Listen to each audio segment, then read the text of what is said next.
माझं नाव आनम सोहेल शेख. तुम्ही सगळे इथे माझ्या ठिकाणी आलायत. मला हे सांगायचं आहे की जे माझ्यासोबत घडले की ते दुसऱ्या कोणत्या मुलीसोबत घडू नये. माझं नाव आनम सोहेल शेख आहे. मी सनशाईन ग्रुप यांची सून आणि सोहेल सलेम शेख यांची बायको बोलते हे. आणि माझं वय सध्या 23 आहे. लग्न जेव्हा जोडलं होतं तेव्हा माझं वय 22 होतं. आता सध्या 23-24 आहे. माझं एज्युकेशन BSc DMLT कम्प्लीट आहे. मी सध्या राहणारी आयाफाट्याची आणि मला ज्या ठिकाणी दिलं आहे ते लोक राहणारे पुण्यातले. त्यानंतर माझं जसं एज्युकेशन चालू होतं त्या एज्युकेशन चालूमध्ये मला एक स्थळ आलं, ऑनलाईन एक स्थळ आलं. हे एक सोहेल सलीम शेख हे स्थळ मला काही 6 महिन्या अगोदर पण आलं होतं हे स्थळ. पण आई वडिलांनी या स्थळाचा एवढा काही विचार केला नाही, कारण त्यावेळेस मी शिकत होते. त्यानंतर एक दुसरी एजंट होती, तिचं नाव होतं शगुफ्ता रिजवान शेख. हिच्याकडून हे मला मागणं परत आलं होतं. हे मागणं जेव्हा आलं होतं तेव्हा आमच्याकडून पण एक एजंट होती, त्यांच्याकडून पण एजंट होती. पण त्यांच्या तिकडची जी एजंट होती तिचा जास्त इन्व्हॉल्व होता या जे जुळवण्यामध्ये. ह्या शगुफ्ता रिजवान शेख ही ऑलरेडी त्यांच्या घरात यायची जायची. त्यांच्या घरातलीच म्हणजे त्यांच्या घरातच असं एक पार्ट आहे असं ती त्यांची एक नातेवाईक होती. म्हणजे आम्हाला असं दाखवलं होतं की ती त्यांच्या नातेवाईकांमध्ये, पण तसं नंतर कळालं की ही त्यांची काही नातेवाईक नव्हती, काहीच नव्हती. ही जस्ट ओनली एक फ्रेंड होती, बाहेरची होती. तसं एक ऑनलाईन एक असं मागणं आलं. आमच्याकडची एजंट होती, त्यांच्याकडची एक एजंट होती. पण हा सोहेल सलीम शेख, त्याचे वडील सलीम अब्दुल गनी शेख, आई मोहम्मदी सलीम शेख आणि त्यांच्यासोबत एक मामा होता, मोठे मामा म्हणजे नवऱ्याचा एक मोठा मामा आणि मोठी मामी. हे 4-5 जण आमच्या घरी आले होते आयाफाट्या या ठिकाणी मला पाहण्यासाठी. जेव्हा पाहण्यासाठी आले होते त्यावेळेस म्हणजे असं दाखवलं की आम्ही खूप छान, आमच्या म्हणजे आम्ही खूप खरी माणसं, देव माणूस आम्ही एकदम. ह्या म्हणजे जेव्हा हे लोक आमच्या घरी आलते तेव्हा मला पाहून गेल्यानंतर त्या लोकांनी, या सासऱ्यांनी, नवऱ्याच्या मुलाने लगेच कॉल केला पप्पांना की तुम्ही आम्हाला मुलगी आवडली आहे, तुम्ही आमचं घर पाहायला या. पहिलं तर हे लोक असं म्हणत होते की तुम्ही मुलगी दाखवायला आमच्या इकडे या पुण्याला, पण पप्पांनी त्याच्यासाठी नकार दिला. हे आमच्या इकडे असं काही चालत नाही, तर काय तुम्हीच येथे आयाफाट्याला या, मुलगी पहा आणि जा. हे मुलगी आले, मला पाहून गेल्यानंतर सासऱ्यांचा पप्पांना कॉल आला की आम्हाला मुलगी आवडली, तुम्ही आमचं पुण्याला रिव्हर क्रेस्ट अपार्टमेंट, बोट क्लब, संगमवाडी, पुणे हा घर तुम्ही आमचा पाहायला या. मग पप्पा काही 4-8-15 दिवसांनी त्यांचं घर पाहायला गेले. पाहायला गेल्यानंतर त्यावेळेस त्या घरात सासू, सासरा, नवरा आणि एजंट आणि असे बरेच त्यांचेच नातेवाईकली 2-3 जण होती. त्यावेळेस माझा भाऊ, मम्मी आणि पप्पा घर पाहण्यासाठी गेले होते बोट क्लबला. त्यावेळेस आम्हाला तो बोट क्लबचा घर दाखवला आणि यांचं काहीतरी बोलणं वगैरे झालं बोट क्लबवर. आणि त्यावेळेस माझं एक व्हिडिओ कॉलवर बोलणं पण झालं होतं नवऱ्यासोबत. त्यावेळेस मम्मी पप्पा त्यांच्या घरी गेले होते त्यावेळेस माझं एक बोलणं सुद्धा झालं होतं.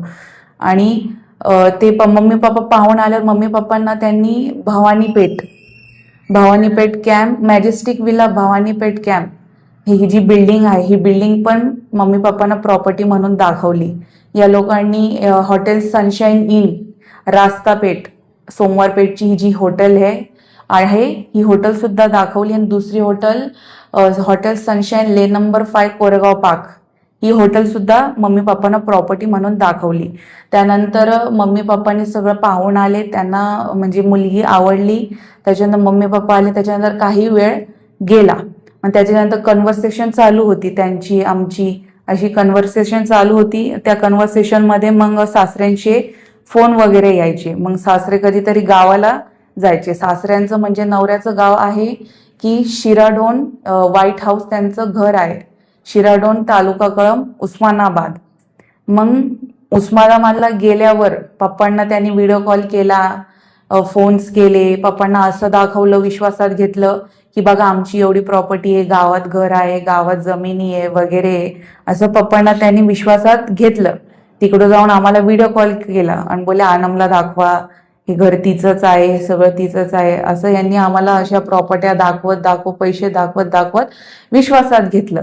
पण आम्ही यांच्या कोणत्याच प्रॉपर्टीचा एवढा मान ठेवला नाही. आम्ही फक्त त्यांनी जो आम्हाला घर जो दाखवलं होतं लग्नाच्या वेळेस, त्या घराचाच मम्मी पप्पांना आवडला. ते घर पाहून मम्मी पप्पा लग्नासाठी हा बोलले. मम्मी पप्पांनी त्यांचा बिझनेसचा ऑफिस सुद्धा पाहिला नव्हता की तो ऑफिस MG रोड या ठिकाणी आहे. याने आम्हाला माणुसकी दाखवली. खूप देव माणूस आहे, खूप सखी माणूस आहे, याने असं दाखवलं. त्यानंतर पप्पा वगैरे पाहून आल्यानंतर यांचे थोडे कन्व्हर्सेशन चालू झाली, थोडी. त्याच्यानंतर गंध जुळवायची डेट आली.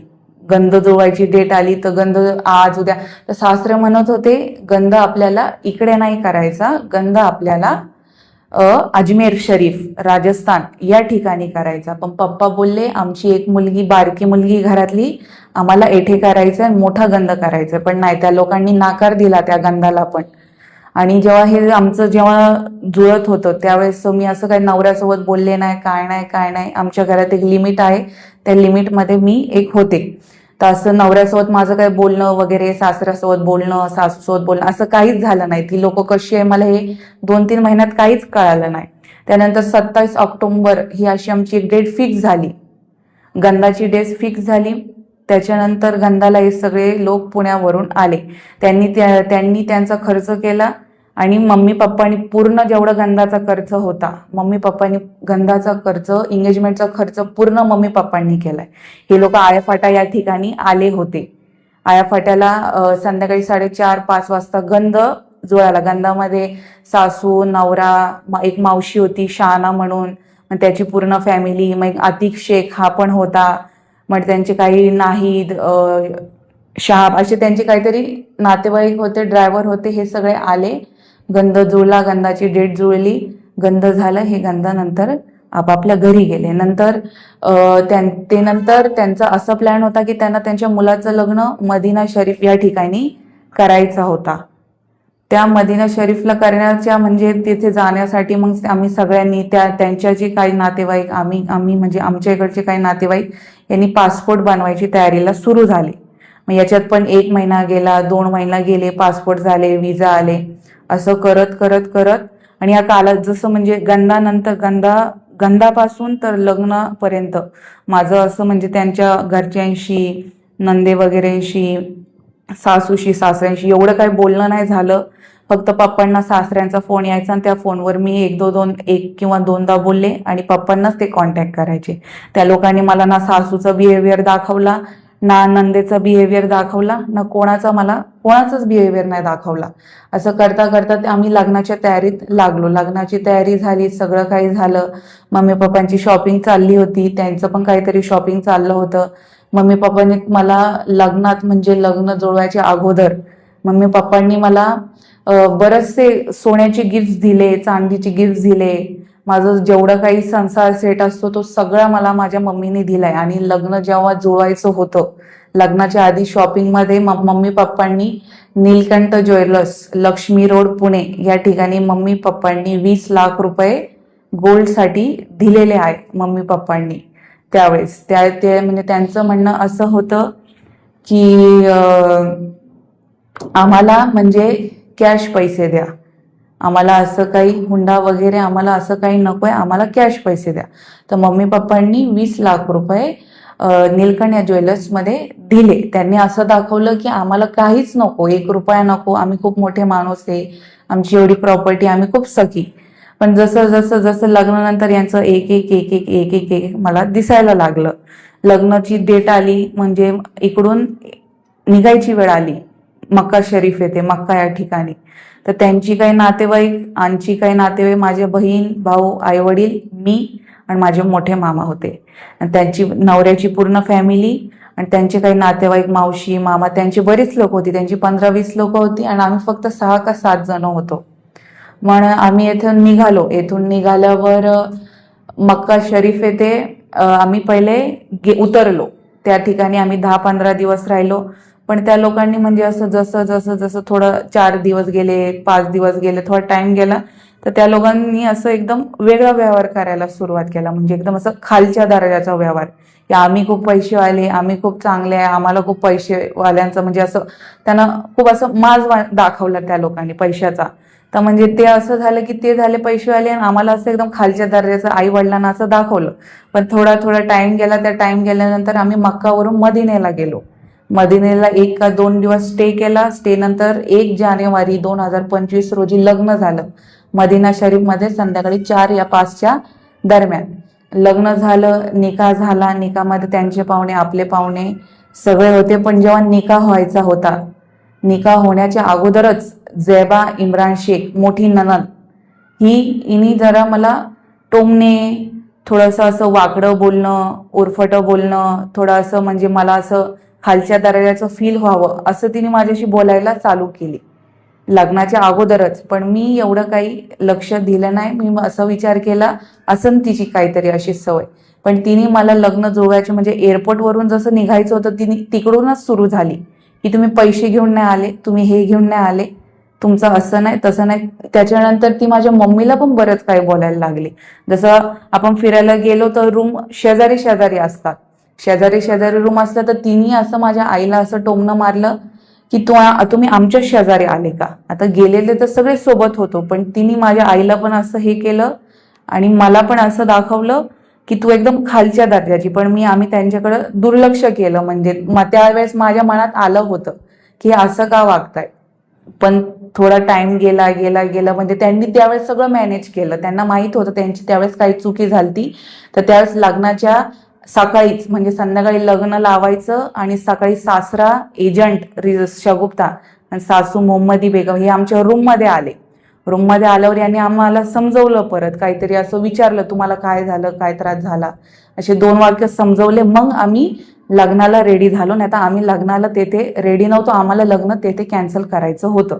यांनी आम्हाला त्या ठिकाणी पटवलं, प्रेमात घेतलं, भरवसा दाखवला. पण त्याने आम्हाला बरंच, त्यांना माहित होतं त्यांच्या मोठ्या मुलीची काहीतरी चूक आहे. तर सासरा, सासू आणि एजंटने रूममध्ये आली, आम्हाला समजवलं आणि संध्याकाळी 4 वाजता त्यांनी आम्हाला रेडी केलं लग्नासाठी. लग्न रेडी झाल्यावर आम्ही सगळे हरम शरीफ म्हणतात, मदिना शरीफला हरम शरीफमध्ये जायचं होतं. तर आता सासूने, नंदेने, त्याच्या नातेवाईकांनी, मी नवरी आहे म्हणून मला कोणी पाहायला आलं नाही रूममध्ये, की मी नवरी रेडी झाले की नाही झाले असं मला कोणीच पाहायला आलं नाही रूममध्ये. म्हणजे दुसरी गोष्ट अशी की आम्ही एअरपोर्टवरून निघत होतो. एअरपोर्टवरून निघताना त्यांची जी 15-20 जी पाहुणे होती त्या लोकांना सुद्धा माहित नाही की मी कोण आहे, माझे आई वडील कोण, माझा भाऊ कोण, बहीण कोण, मामा कोण. ते लोक त्यांनाच विचारायला लागले की ही लोक कोण आहे. तर त्या लोकांनी त्यांच्या नातेवाईकांना पण सांगितलं नव्हतं की हे लग्न आपल्याला मदिना शरीफला लावायचं आहे, आपल्या मुलाचं लग्न आहे. हे लोकांनी त्यांच्या नातेवाईकांनाही नाही विचारलं. ते नातेवाईकच त्यांना विचारायला लागले की हे 5-6 जण कोण आहे.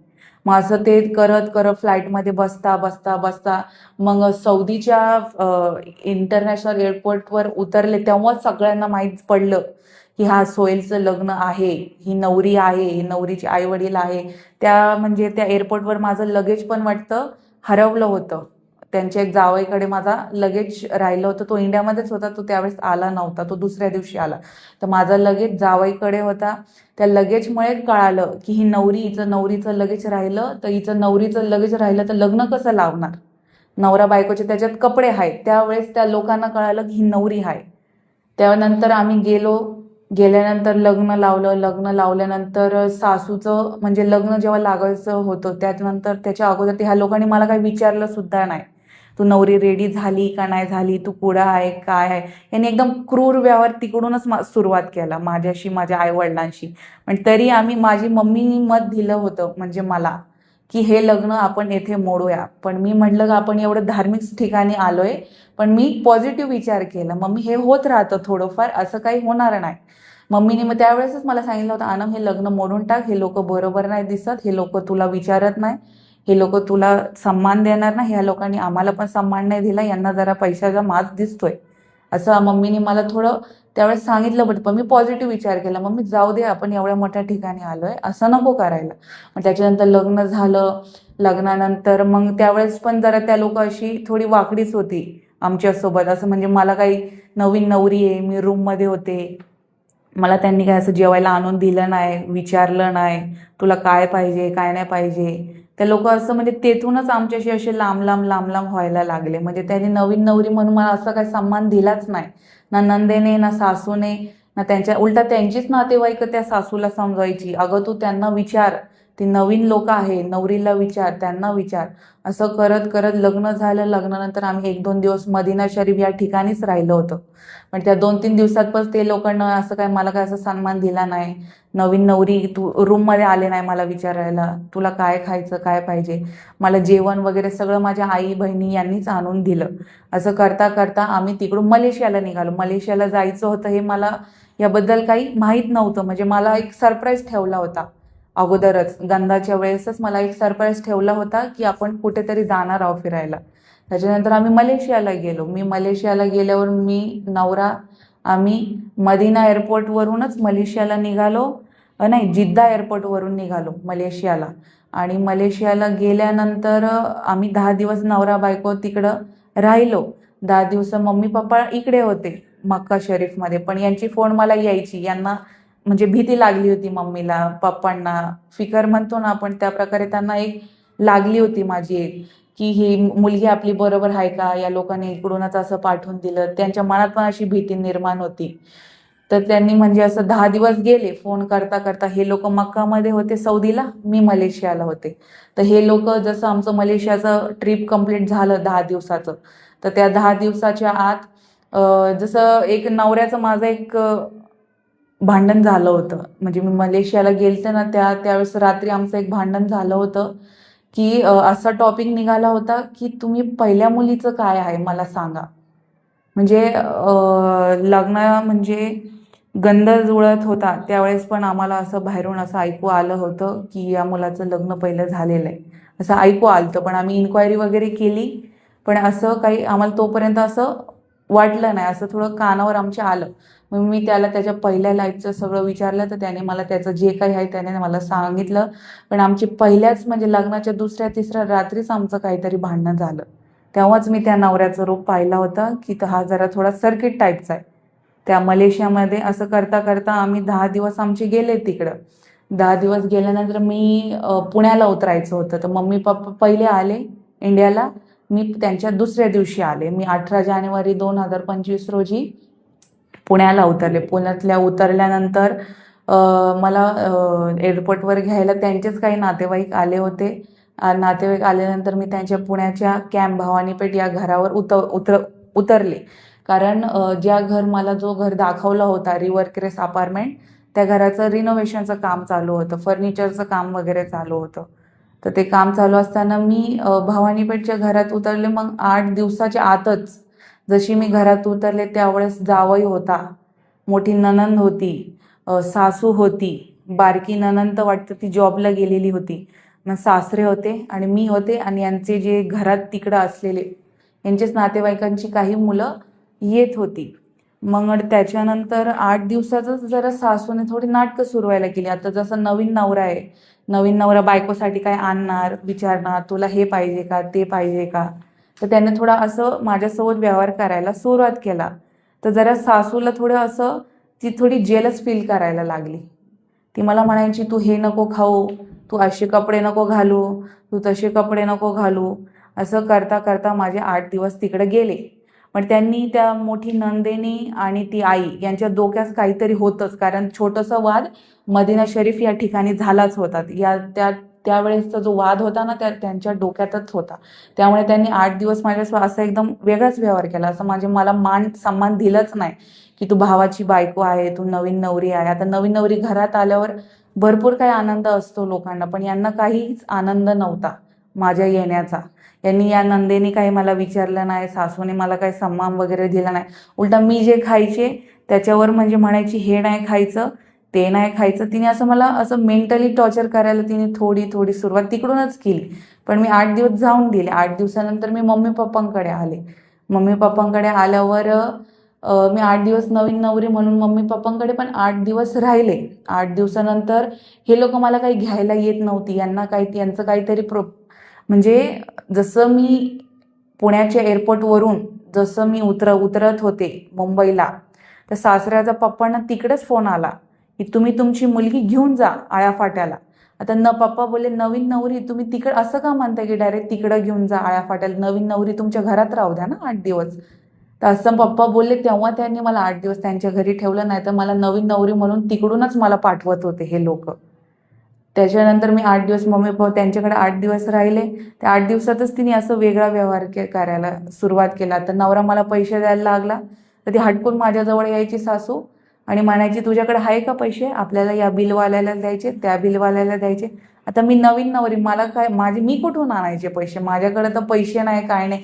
ती माझ्याकडे पैशाची मागणी करायला लागली सासू. आपल्याला तो बिल द्यायचा, हा बिल द्यायचा. मी म्हटलं माझ्याकडे असे काही पैसे नाही, तुम्ही तुमच्या मुलाकडून घ्या. तुमच्या मुलाने मला काय फक्त 100-500 रुपये फक्त खर्चासाठी दिले, माझ्याकडे एवढे पैसे नाहीये की मी तुमचं बिल देऊ शकते आणि हे देऊ शकते.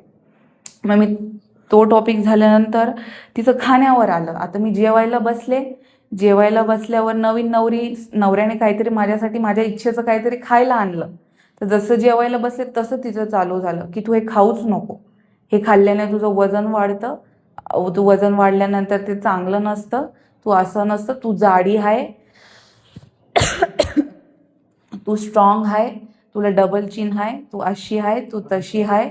ते झालं. त्याच्यानंतर मी असं थोडं सहन केलं, कारण एखाद्या माणसाची व्यतिरिक्त तिच्यासोबत काहीतरी होत असेल तर ते मला आवडत नाही.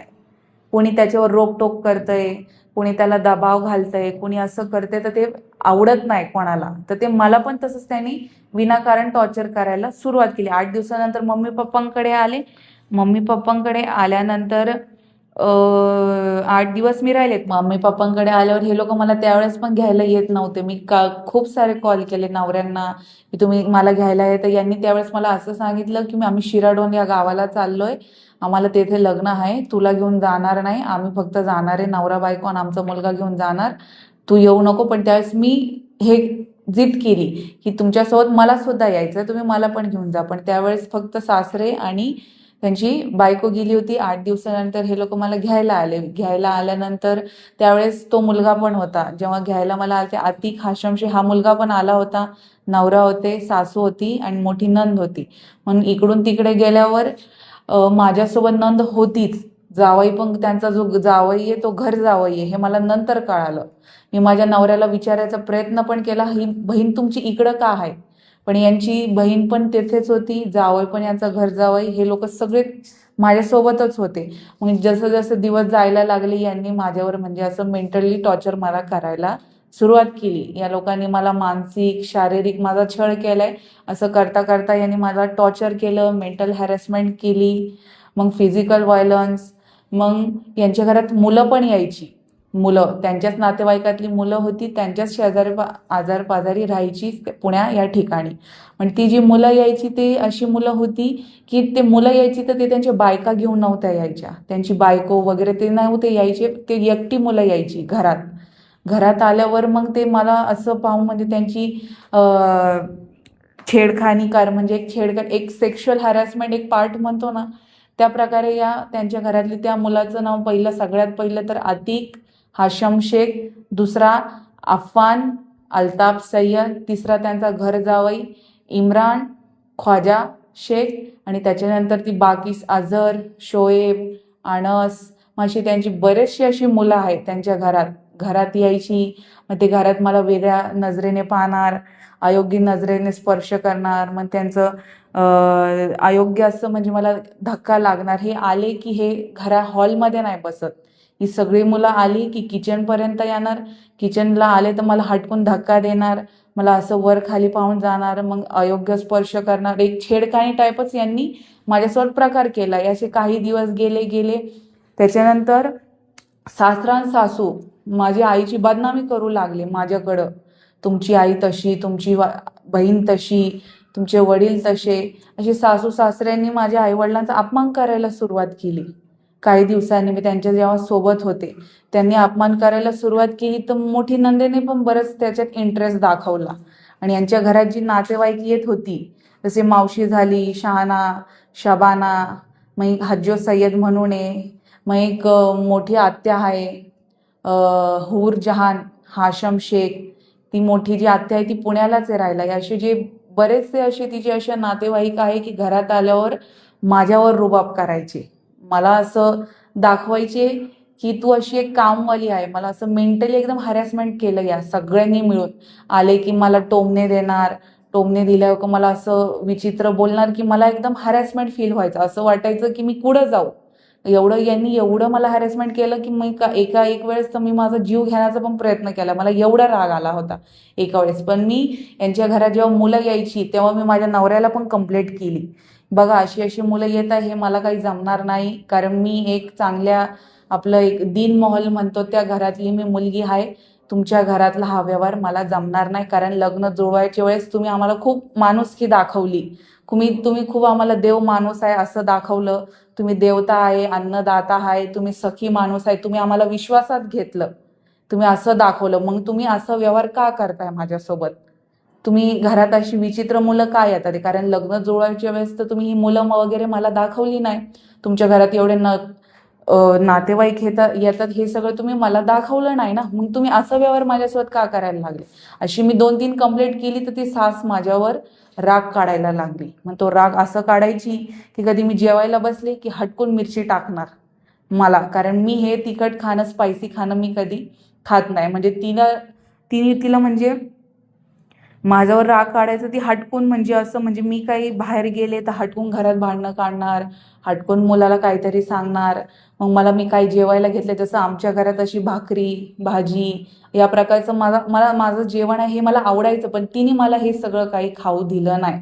मी जेवायला बसले, आली मागून टोमणं देणार, तू जेवू नको, मग मी जेवायचं नाही, मी तसंच सोडून देते. तिचं म्हणणं असं होतं की मी बोलते ना जेव तर तू जेवायचं, मी म्हटलं ना तू उठायचं, मी म्हटलं ना हे कपडे नाही घालायचे, नाही घालायचं.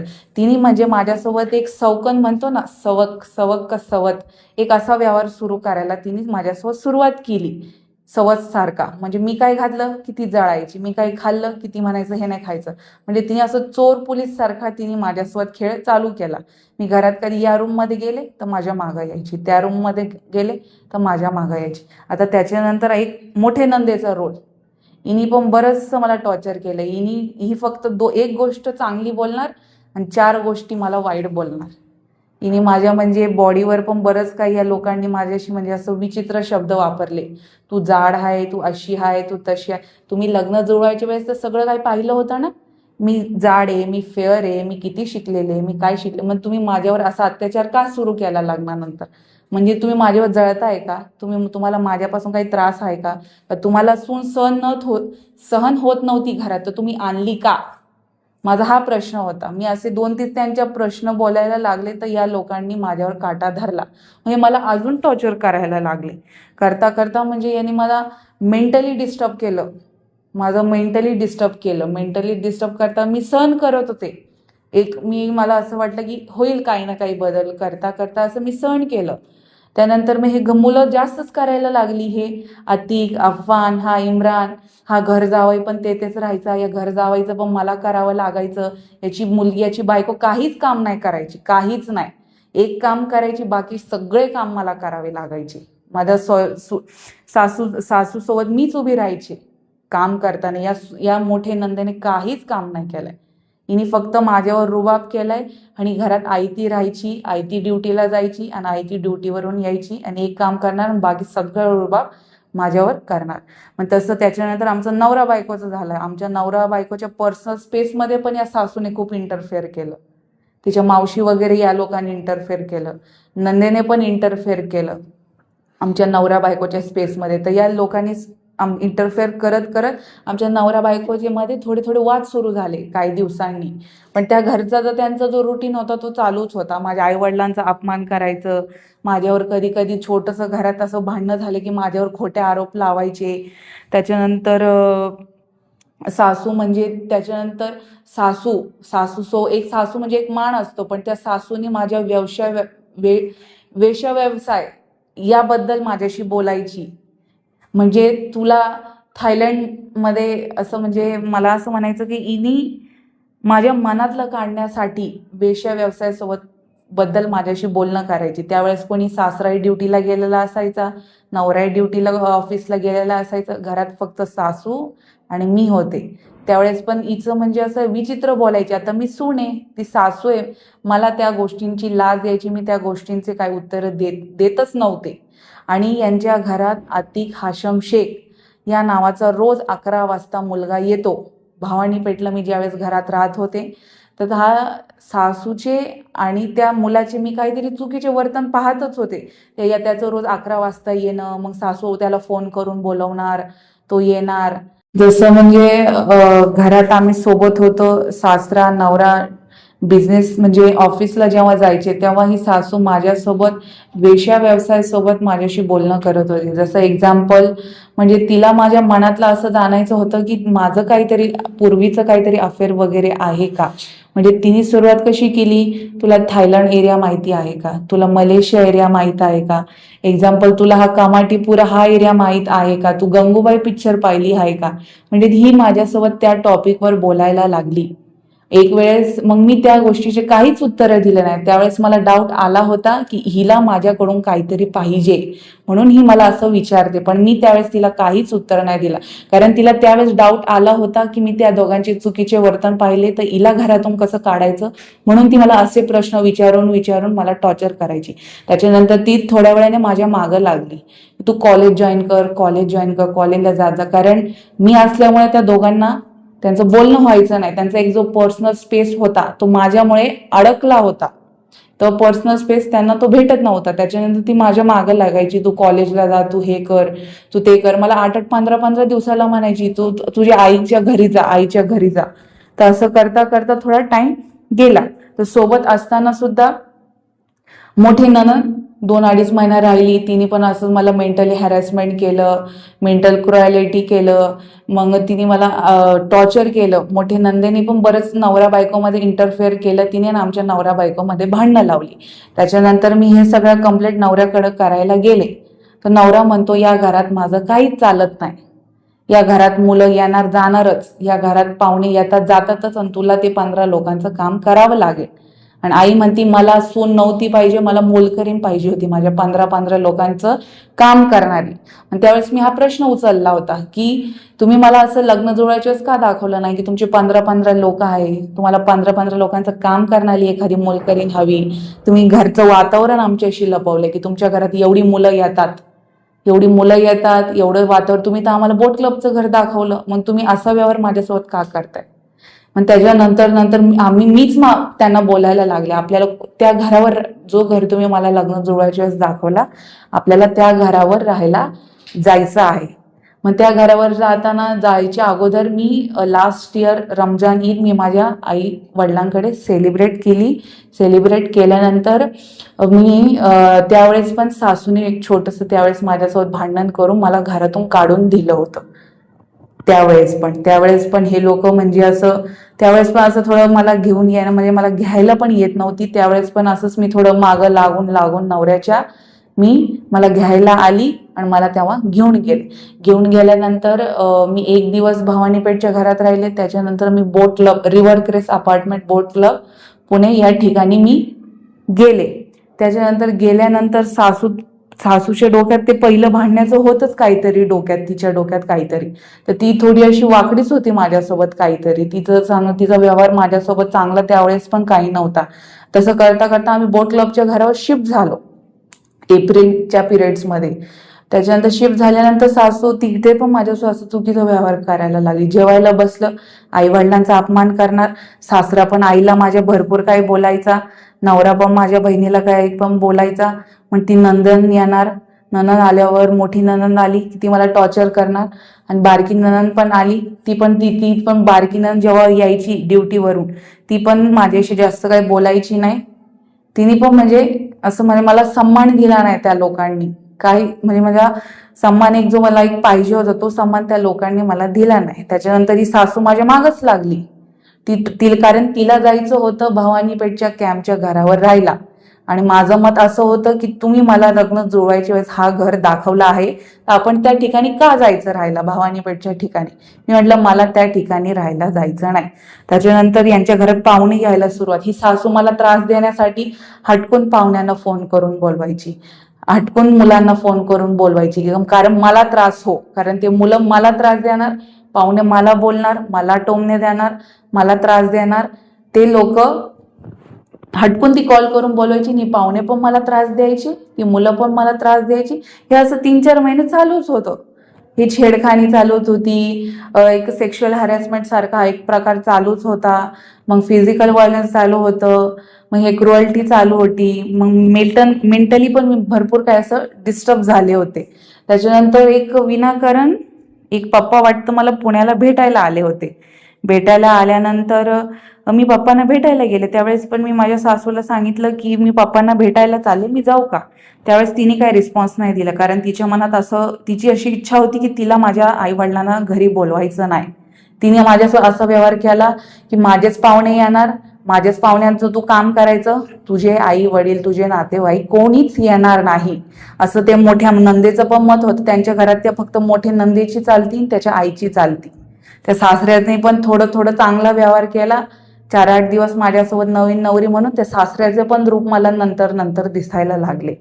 त्याच्यानंतर आमचं एक छोटं पप्पांना भेटायला गेले, भेटण्यावरून एक छोटंसं भांडण झालं. त्याच्या अगोदरच ती मला असं म्हणजे भांडण्यासाठी उभं राहायला ती पाहत होती, म्हणजे माझ्यासोबत तिला कसं भांडण काढायचं.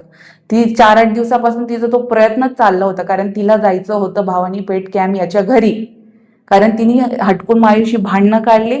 भांडणं काढल्यानंतर मी पप्पांना भेटून आले. पप्पांना भेटण्यासाठी माझा नवरा आम्ही दोघं गेलो होतो, कारण त्यावेळेस सासूने पप्पांना बोलवलं नव्हतं घरी की तुम्ही या, आणि माझी अपेक्षा होती की तुम्ही माझ्या पप्पांना घरी बोलवायचं होतं. तर सासूने माझ्या पप्पांना घरी बोलवलं नाही. मी माझ्या पप्पांना रोडवर तिकडेच एक पेट्रोल पंप आहे, त्या पेट्रोल पंपला मी भावाला पप्पांना भेटले, सोबत नवरा पण होता. भेटून आले. भेटून आल्यानंतर सासू रेडीच होती माझ्यासोबत भांडणं करण्यासाठी. सासू सोबत नवऱ्याची मोठी मामा मामी हे दोघं पण रेडी होते. या दोघांनी पण भरपूर प्रयत्न केलाय भांडण्यामध्ये. यांचा पण खूप हस्तक्षेप आहे भांडण्यामध्ये, मोठ्या मामीचा, मामाचा, आणि एक कोंडवावाली मावशी, हिचा पण 2 दिवसापासून ही येऊन गेलेली होती, हिचा पण खूप हस्तक्षेप होता भांडण्यामध्ये. तर भांडणं असं सुरू, मी जसं घरात घुसले तसं सासू म्हणती की तुझे पप्पा आम्हाला विचारून आले होते का. तर माझं मत असं होतं की पुणे तुमचं शहर तर नाहीये, तर माझे आई वडील तुम्हाला विचारायचं, ते त्यांच्या मुलीला भेटायला आलते, तुम्ही त्यांना घरी नाही बोलवलं, तुम्ही का घरी नाही बोलवलं. तर तिचं म्हणणं असं होतं की आम्हाला विचारून आले होते का, तुम्हाला कशाला विचारून येते, माझे आई वडील, माझं जेव्हा मत असेल त्यांना मी तेव्हा भेटन. असं छोटं छोटं करता करता करता मी माझ्या रूममध्ये गेले. रूममध्ये गेल्यानंतर नवऱ्यांसोबत माझं थोडासा वाद झाला. त्यावेळेस मी सासूला काही उत्तर दिला नाही, मी सगळं ऐकून घेतलं त्यांचं. मग मी माझ्या नवऱ्याला बोलायला लागले, तुमची मम्मी असं का बोलती माझ्यासोबत, असं तिचं बोलण्याचा काही अर्थ नाही ना, माझे पप्पा विचारून का आले.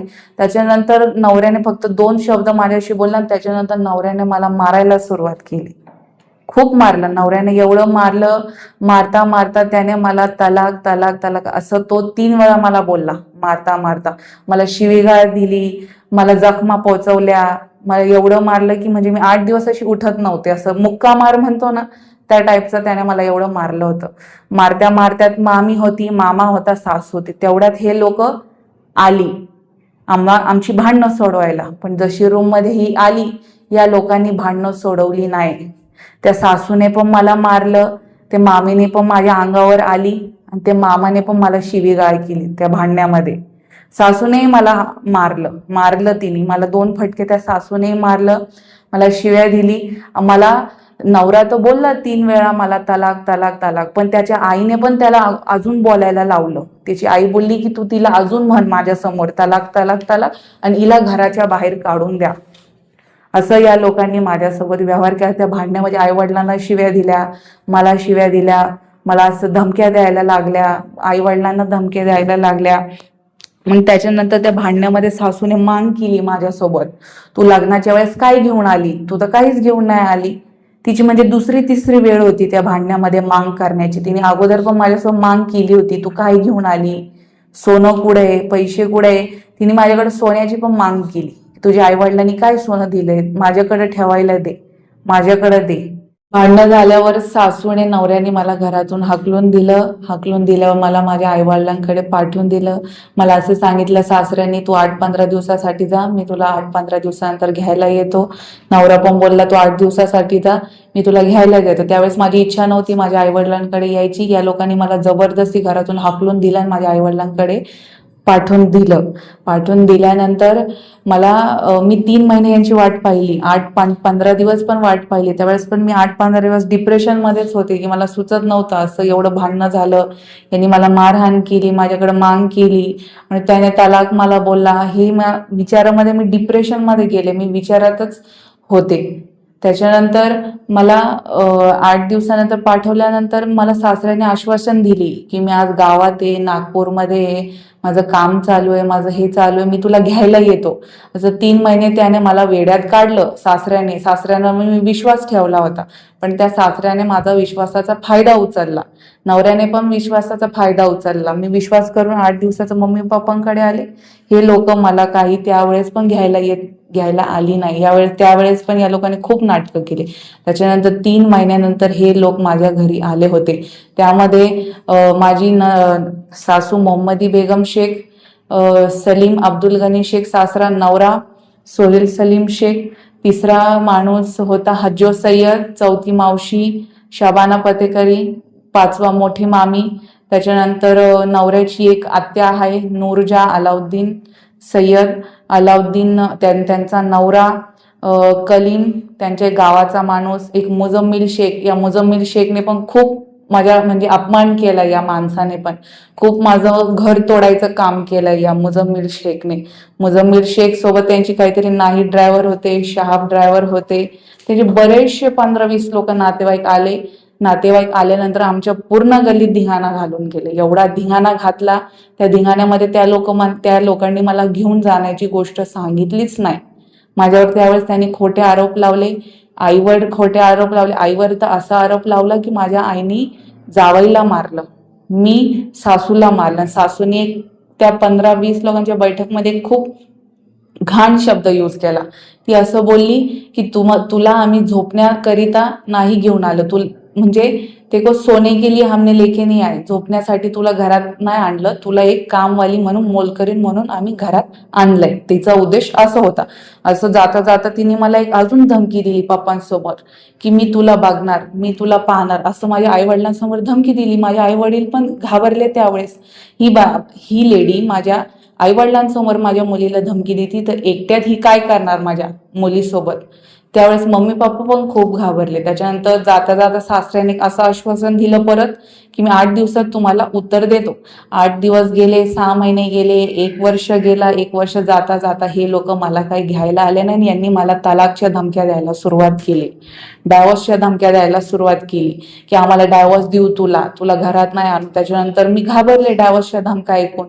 त्याच्यानंतर मी एकटी सुद्धा बॅग भरून यांच्या घरी गेले होते. घराच्या खालीच यांनी थांबवलं, मला या लोकांनी घरात घेतलं नाही.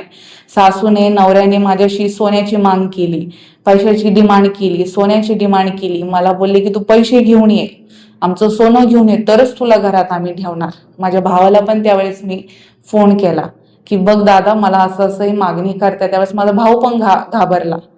त्यावेळेस माझ्या आई वडिलांनी, त्यावेळेस मी जेव्हा गेले होते तेव्हा मी एकटीच गेले होते. मी माझ्या सासरी एकटी गेले होते. या लोकांनी मला घरात घेतलं नाही, माझ्याकडे सोन्याची डिमांड केली. मला त्या लोकांनी पाणीला विचारलं नाही, जेवायला विचारलं नाही. इतकी एकदम खतरनाक लोक आहे ही. यांनी माझं सगळं संसाराचं वाटोळं केलं, माझ्या जिंदगीचं वाटोळं केलं आणि माझं वाटोळं केलं. त्याच्यानंतर यांनी आता काही दिवसापूर्वी मला एक तलाकची धमकी दिली आणि देण्याच्या नंतर मला एक डायव्हर्स पेपर याने पाठवले. डायव्हर्स पेपर मला पाठवले आणि जेव्हा मला 8 दिवसाचं मम्मी पप्पांकडे पाठवलं, माझं सगळं सोनं तिकडे त्यांच्याकडे. मी 8 दिवसाचेच कपडे घेऊन आलेले, माझं लग्नाचा ड्रेस, रिसेप्शनचा ड्रेस, मम्मी पप्पांनी दिलेला संसार सेट, त्या घरात मी ज्या राहत होते त्या घरातही मी काही पैसे दिलेले आहे. त्याच्यानंतर माझा पूर्ण संसार सेट, कपडे वगैरे, दागिने मी सगळं तेथे सोडून आलेले आहे. सासऱ्यांकडून मला 80 तोळ्याचं सोनं दिलेलं आहे. या लोकांनी मला 80 तोळ्याचं सोनं दिलं नाही. यांनी फक्त मला गळ्यातले मंगळसूत्र, कानातले आणि असं 2-3 वस्तूच मी घालून आलेले 80 तोळ्याचं सोनं यांनी यांच्याकडे ठेवलेलं आहे. यांच्याकडे माझं 80 तोळ्याचं, मी जेव्हा सोनं मागायला गेले तर या लोकांनी मला टॉर्चर केलं आणि हकलून दिलं घराच्या बाहेर. आणि उलट अजून माझ्याकडून डिमांड करताय की तू सोनं घेऊन ये, पैसे घेऊन ये. नवऱ्याने डिमांड केली, सोनं घेऊन ये तरच मी तुला सांभाळणार, नाहीतर नाही सांभाळणार, नाहीतर मी दुसरं लग्न करणार बघ, नाहीतर तू सोनं घेऊन ये, अशी यांनी मला धमकी द्यायला सुरुवात केली. त्याच्यानंतर 1 वर्ष झाला, 14 महिने झाले मी माझ्या आईवडिलांच्या घरी आहे. याने मला काही या लोकांनी सांभाळलं नाही. मी शेवटपर्यंत वाट पाहिली की हे लोक नांदायला नेतील, मला घेऊन जातील. मी नवऱ्याची वाट पाहिली, माझी इच्छा होती यांच्यासोबत राहायची, मला नांदायला जायचंच होतं, पण या लोकांनी मला घरात घेतलं नाही. यांनी माझ्याशी सोन्याची डिमांड केली, पैशाची मागणी केली, माझ्यावर खोटे आरोप लावले, माझ्या चरित्र्यावर संशय घेतला, माझ्या आईवडिलांचा अपमान केला. आणि ज्या वेळेस मी तेथे होते त्यावेळेस मी 1 महिन्याची प्रेग्नेंट होते जेव्हा मी सोबत होते तेव्हा. तर त्या भांडण्यामध्ये नवऱ्याने असं मारलं मला की ते माझं बाळही राहिलं नाही, काहीच राहिलं नाही. त्या लोकांनी मम्मी पप्पांकडे मला पाठवून दिलं, त्या अवस्थेतच पाठवून दिलं.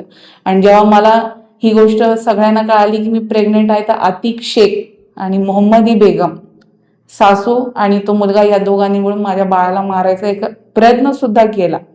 असं म्हणजे एक भीती घालवली माझ्या मनात, असं म्हणजे बाळाला मारायचा प्रयत्न सुद्धा केला. त्याच्यानंतर सासूने नवऱ्यानं मारलं, त्यावेळेस माझा अबॉर्शन झाला. त्याच्यानंतर मम्मी पप्पांकडे मला पाठवून दिलं, त्यावेळेस राहिले. मी 14 महिने त्यांची वाट पाहिली, हे लोक मला काही घ्यायला आले नाही. त्याच्यानंतर या नवऱ्याने डायव्होर्स पेपर मला पाठवले.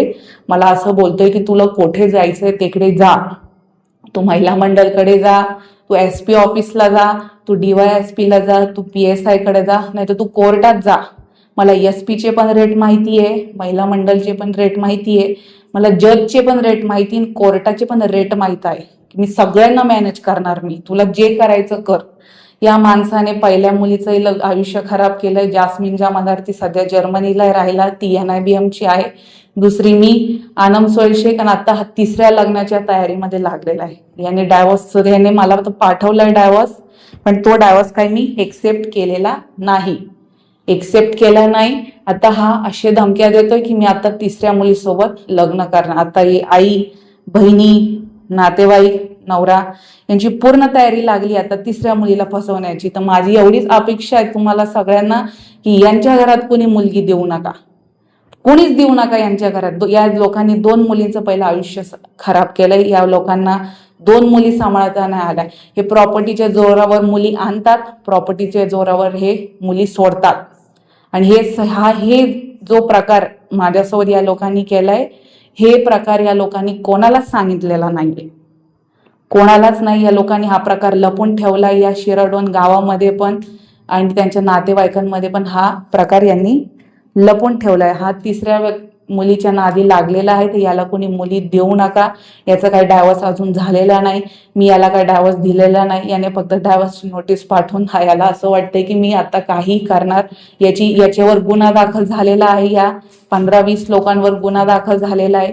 ट्रिपल तलाकचा पण केस यांच्यावर दायर झालेला आहे. आता ही पुढे जे काही होईल आता कोर्टात होईल, पण याची पूर्ण तयारी आहे 3ऱ्या मुलीला फसवायची. याला कोणी मुलगी देऊ नका, कोणीच देऊ नका. हा फक्त 4-4 महिन्याला मुली आणतो, 4-4 महिन्याला मुलगी सोडतो, 4 महिन्याला इस्तेमाल करतो मुलींचा, आणि त्याच्यानंतर हे मुलींना सोडून देतात. तर माझी एवढीच अपेक्षा आहे की यांच्या घरी कोणी मुलगी देऊ नका. आणि हा डायव्होर्स अजून झालेला नाहीये. आता तुमच्या नवरा जो आहे त्याचं पहिलं लग्न झालं, हे तुम्हाला कधी आणि कसं समजलं? जसं माझं गंध जुळत होता त्यावेळेस पण जरा माझ्या आईवडिलांच्या कानावर असं काहीतरी आलं होतं, पण आम्हाला त्यावेळेस काही एवढं काही डीपमध्ये माहीत पडलं नाही, आम्हाला बाहेरून एवढं काही कळलं नाही. पण त्यावेळेस आमच्या कानावर ही गोष्ट आली. त्याच्यानंतर आम्ही बरेचसे चौकशी सुद्धा केली, पण आम्हाला असं काही त्याबद्दल काही भेटलं नाही. पण जसं मी लग्न करून यांच्या घरावर उतरले तर त्या मुलीचे नावाचे ज्वेलरीजचे बिल त्याच्या ड्रॉमध्ये होते, नवऱ्याच्या ड्रॉमध्ये ते ज्वेलरीजचे बिल्स मला भेटले. तर मी नवऱ्याला प्रश्न विचारले, बिल कसले, हिचं नाव कसं काय आलं इकडं? तर तो म्हणत होता चुकून माझ्याकडे आलं असं. पण चुकून तो काही बिल वगैरे आला नाही, ती त्यांच्या घरात राहिली सुद्धा आहे. मला असं वाटतंय यांचं वाटतं काहीतरी कोर्ट मॅरेज असं काहीतरी झालंय. त्या मुलीला मी जास्मिन जमादार मी हिला विचारलं सुद्धा की तुमच्याकडे तुमच्या पहिले लग्नाचे कोर्ट मॅरेजचे काही पुरावे आहे का, पण तिचं म्हणणं असं आहे की ही लोक माझ्या आई वडिलांना पण काही करू शकतात, माझ्या आई वडिलांच्या जीवाला धोका आहे, मी ते पुरावे तुला देऊ शकत नाही कारण माझे आई वडील वयस्कर आहे, आजारी आहेत, ते मी तुला ते पुरावे देऊ शकत नाही. पण या दोघांचं काहीतरी म्हणजे यांच्या दोघांचं लग्न झालं होतं. आणि मी असं पण ऐकलंय की त्या मुलीने या माझ्या नवऱ्यावर रेप केस सुद्धा टाकलाय. तर त्या सासऱ्याने, आम्ही जेव्हा मक्का शरीफला गेलतो लग्नासाठी, तर सासऱ्याने इंडियामध्ये येऊन तो मॅटर सॉर्ट केलाय. आणि ही गोष्ट एक गोष्ट आम्हाला लग्नानंतर कळायला लागली. मग तुमचं हे जे लग्न ठरवलं गेलं तर हो. हे काय म्हणजे तुम्ही ओळखीचे परस्परांना ओळखत नाही, होते की नाही. कसं ठरलं हे नेमकं?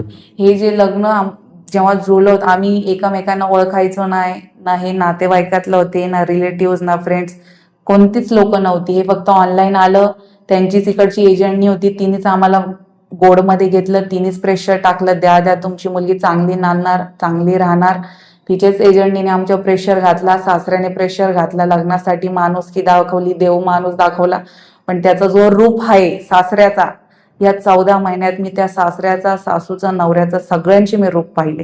ही लोक ना आमचे नात्यातली होती ना कोणती होती, ही लोक बाहेरची लोक आहे. ही लोक आम्हाला फसवण्यासाठी आली होती फक्त, आणि यांनी आम्हाला फसवलं आणि माझ्या आयुष्याचं वाटोळं केलं या लोकांनी. आता तुमच्या वडिलांचं हे सगळं ऐकून तुमच्या लग्नामध्ये किती खर्च झाला, तुम्ही त्यांना किती रक्कम रोख स्वरूपात दिली? माझ्या आई वडिलांनी 20 लाख रुपये कॅश दिलेले आहेत त्या लोकांना. त्याचं पण माझ्याकडे प्रूफ आहे, Nilkanth jewellers, Lakshmi road. Mummy पप्पांनी, त्यांची अशी डिमांड होती की आम्हाला काही नको, तुम्ही आम्हाला पैसे द्या. तर त्यांनी आमच्याकडे मांग केली 20 लाख रुपये द्या. तर आम्ही 20 लाख रुपयेच दिले त्यांना. त्यांनी मांग केली तर पप्पांनी 20 लाख रुपये दिले. 20 लाख रुपये सोबत पप्पांनी मला पण त्यांच्यातर्फेतले काही दागिने दिले, चांदीचे काही वस्तू दिल्या, पूर्ण बाकीचा जो संसार सेट असतो तो दिला. मग माझ्या लग्नाचा खर्च आम्ही आमचा उचलला, त्यांनी त्यांचा उचलला. मम्मी पप्पांनी मला इकडून खूप काही दिलंय. त्या लोकांनी फक्त नवीन नवरी म्हणून मला फक्त 10 ड्रेसच शिवले, पण मम्मी पप्पांनी 150-200 कपडे मला दिलेले. बरंच काही आहे, ब्रँडेड बॅग्स आहे, ब्रँडेड पर्स आहे, चप्पल्स आहे, हे सगळं मी तिकडे सोडून आलेले. फक्त 8 दिवसाचं घेऊन मी इकडे आलेले. आता ट्रिपल तलाक ही जी पद्धत आहे तर ती भारतात आता 17 की 19 पासून बंद झालेली आहे. हो. त्याच्यावर जर एखाद्या महिलेला वाटलं तर ती कोर्टात म्हणा किंवा पोलीस स्टेशनमध्ये दाद मागू शकते. तर तुम्ही तसं त्यांच्या बाबतीत काय, त्यांच्या विरोधात काय दाद मागितली का पोलीस स्टेशनला? हो. मी प्रशासनाकडून माझी एवढीच माग आहे की मला न्याय मिळावा आणि या लोकांवर कठोर शिक्षा झाली पाहिजे. यांच्यावर ट्रिपल तलाकचा गुन्हा दाखल झालाय, सेक्शन 3, सेक्शन 4, सेक्शन 498 असे बरेचसे काही यांच्यावर सेक्शन्स लागू झालेले आहे. यांच्यावर गुन्हा दाखल झालेला आहे. माझी प्रशासनाला एवढीच अपेक्षा आहे की मला न्याय मिळावा आणि या लोकांना कठोर शिक्षा झाली पाहिजे. आणि यांच्या घरी कोणी मुलगी देऊ नका. यांचा मुलगाही काही बायको सांभाळत नाही, हा तो काही कमवत पण नाही, फक्त हा मुली 4-4 महिन्याला आणतो, 4-4 महिन्याला सोडतो, तो काही कमवत नाही, त्याच्या नावावर काही प्रॉपर्टी नाही. लग्नाच्या वेळेस यांनी असं सगळं दाखवलं की सगळं मुलाच्या नावावर प्रॉपर्टी आहे, पण लग्नाच्या नंतर यांनी सगळ्या प्रॉपर्ट्या फिरवल्या. मला जो बोट क्लबचं घर दाखवला होता सासऱ्याने, तो सासऱ्याच्या नावावर होता. या लोकांनी लग्नाच्या 1 महिन्याच्या आतच माझी जी बारकी ननंद आहे निदा सलीम शेख, हिच्या नावावर यांनी प्रॉपर्टी फिरवल्या. मला 8 दिवसाचं सांगून पाठवलं, प्लॅन करून मला तलाकच्या धमक्या दिल्या आणि यांनी मुलाच्या नावावर जेवढी प्रॉपर्टी होती यांनी सगळी प्रॉपर्टी काढली आणि फिरवली. आणि मला म्हणता आता तुला काय करायचं कर, मला सगळ्यांची रेट माहिती आहे, मी सगळ्यांना मॅनेज करणार, तुला जे काही करायचंय कर. आणि माझ्या आई वडिलांना पण काही धमकी येत आहे, मला धमकी येत आहे 3ऱ्या लग्नाची. तर माझी एवढीच अपेक्षा आहे की यांना कठोरच्या कठोर शिक्षा झाली पाहिजे आणि मला न्याय द्यावा प्रशासनाला, माझी एवढीच विनंती आहे.